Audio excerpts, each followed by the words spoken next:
Hi everybody, we're talking now about direct marketing in Chapter 11. Direct marketing attempts to acquire and retain customers by contacting them without the use of an intermediary. The objective is to achieve a direct response, which may take the form of possibly a purchase over the telephone or by post, a request for a catalog or sales literature, an agreement to visit a location, participate in some form of action, possibly joining a political party, a request for a demonstration of a product, or a request for a salesperson's visit. That can be done by a wide array of methods on it. It could be done by direct mail, it could be done by telemarketing, both with inbound and outbound calls. It could be done with direct response advertising, which would be a coupon response or phone in right now. It could be done by electronic media, internet cable, or internet cable TV, interactive cable TV, excuse me. It could be done by catalog marketing, inserts, door-to-door leaflets, and also in text messaging. Obviously, mobile has gotten to be huge as far as the direct marketing area on it. Computer technology obviously has made a rise in the direct marketing. The rise in the accessibility of the computer technology and the increasing sophistication of the software, allowing for the generalization of personalized letters and messages, has eased the task of direct marketing. Generally, as far as a direct marketing mail piece, if you get a 3% return on a direct mail piece, you're getting a good response on it. So direct mail, unless you have it, especially if it's not personalized, can be actually quite expensive for the return that you get. List explosion has definitely gotten huge. The increase in the supply of lists and their diversity that has provided for raw data for marketing activities, and then just all the detailed information that they can get using demographic analysis, households that can be classified into neighborhood types, and then they can also be cross-referenced with product usage, their media usage, and their lifestyle statements on it. The database marketing has definitely gotten huge. The basic database that's going to tend to include information about who the customer is, what they have purchased, and where the purchase was made at.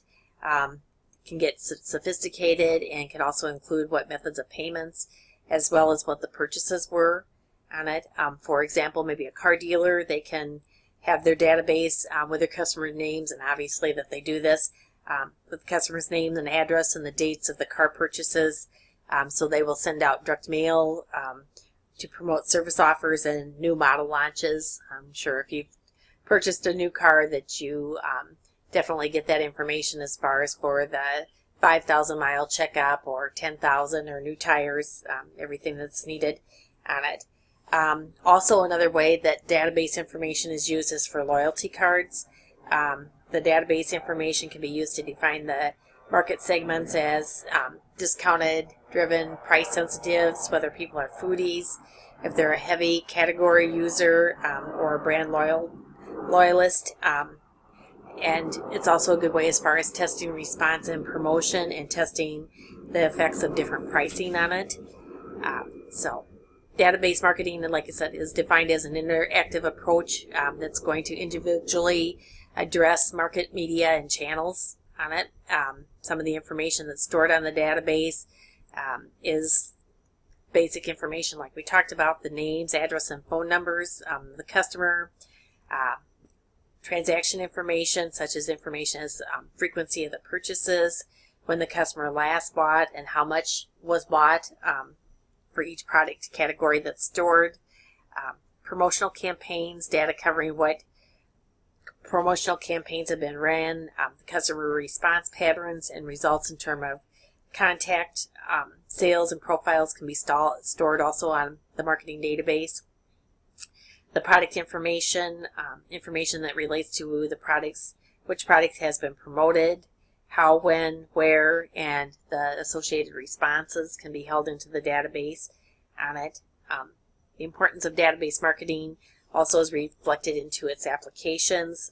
Direct mail, a database is used to store customer information for mailing. Telemarketing, A database can be used to store the phone numbers for the customers and prospects. Also, when customers contact the supplier by telephone, relevant information can be held, including when the next contact should be made. So all of that information would be in the database. Like we just talked about as far as with loyalty marketing, high loyal customers can be drawn from the database for special treatment, such as a reward or royalty.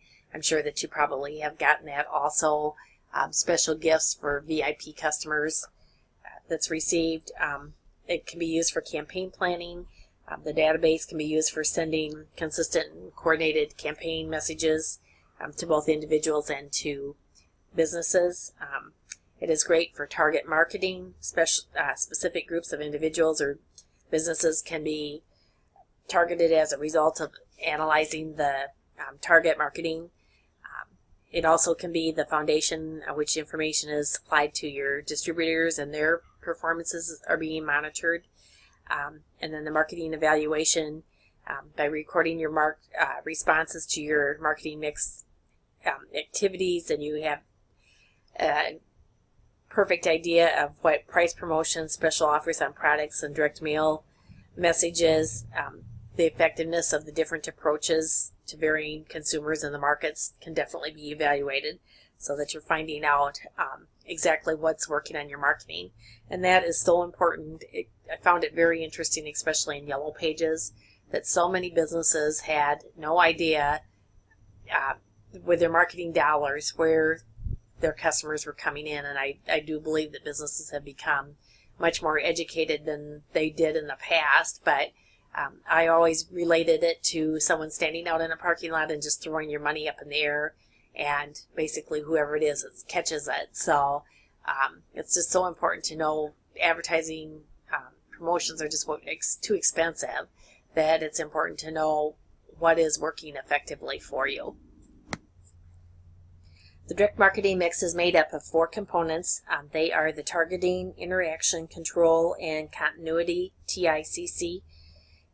The starting point for direct marketing is for the campaign management is the marketing plan. Direct marketing should be fully integrated with all marketing and promotional mix elements to provide a coherent marketing strategy.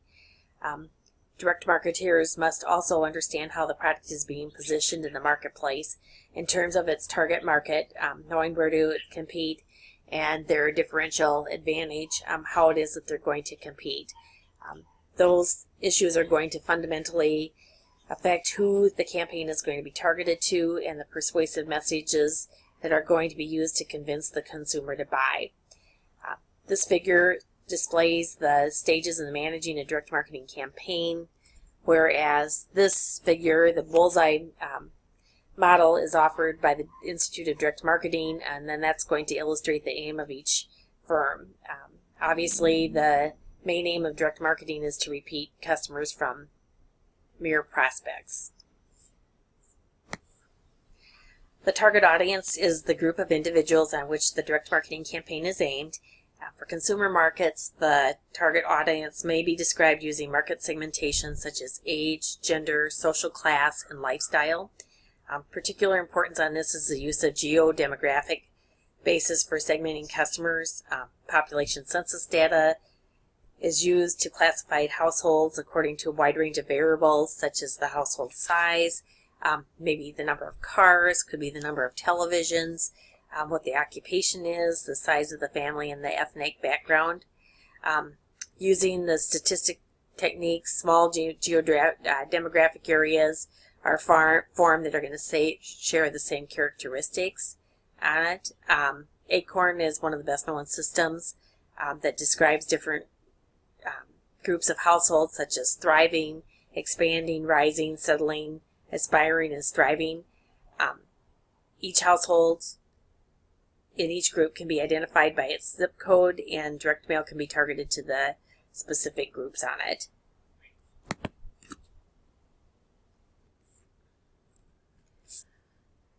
As far as managing a direct marketing campaign, you need to come up with a marketing plan. The book talked about David Ogilvy, who is a very famous advertising guru. He once wrote that never sell to a stranger. What he meant by that was the importance of understanding the needs and purchasing behavior of your target audience on it, particularly the needs and choices of a targeted individual aids in your message development. So you determine your marketing plan, you have a identifying and understanding of that target market, set your campaign objectives, what it is that you want to achieve.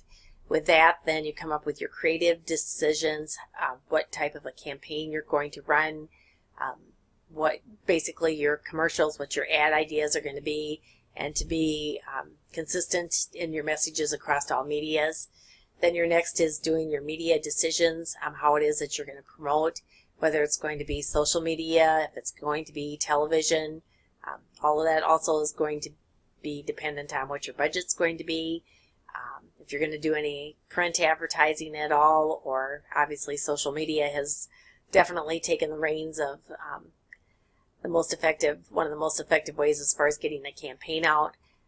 One of the beauties of social media is that you can test out a campaign, check it out. You can adjust it and change it midstream if things aren't working as you'd like them to be. So all the little details that can be worked out.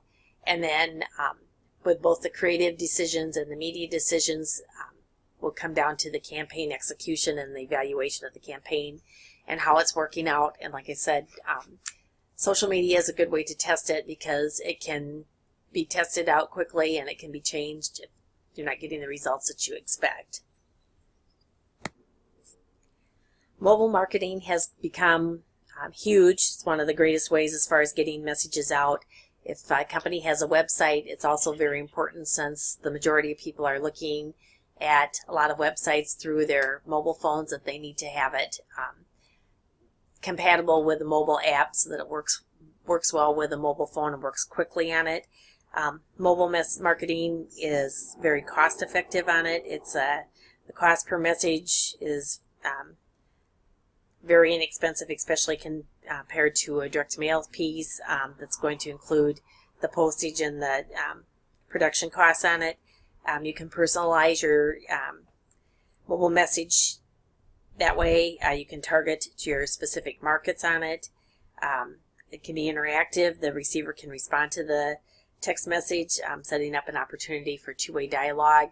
I'm sure you're obviously also familiar too with stores like Target with their Cartwheel offering promotions, or when they know that you're actually in their store sending out special offers. The customer can be a good way as far as for customer relationship building because of an ongoing dialogue with the customers. It's very time flexible, so you can reach the customer when they need to be reached. It is immediate and measurable on it, so the results can be found out immediately. How many people are taking you up on your offer. It's a great way as far as building your database on it. So some of the disadvantages of obviously on mobile marketing is that it would need to be a short message. It might be maybe visually not real exciting on it, and then you have to be cautious on it too, that you don't over extend yourself and become too much that the user gets tired of it. And with your campaign, at the end of the campaign, like we mentioned a little bit earlier too, your campaign execution and your evaluation, once that you've made your creative decisions and you made your media decisions, you need to execute your action plan. And then, like I said, it constantly needs to be evaluated as far as the sales volume and the value, the response rate on it, the number of inquiries, the cost per order or inquiry on a sale, what you've reached as far as number of new customers, the conversion rate from inquiring to a sale, if a renewal rate is applicable, and a repeat purchase rate. So you need to look at all of those different things. All of those pieces come together to make it an effective direct marketing campaign.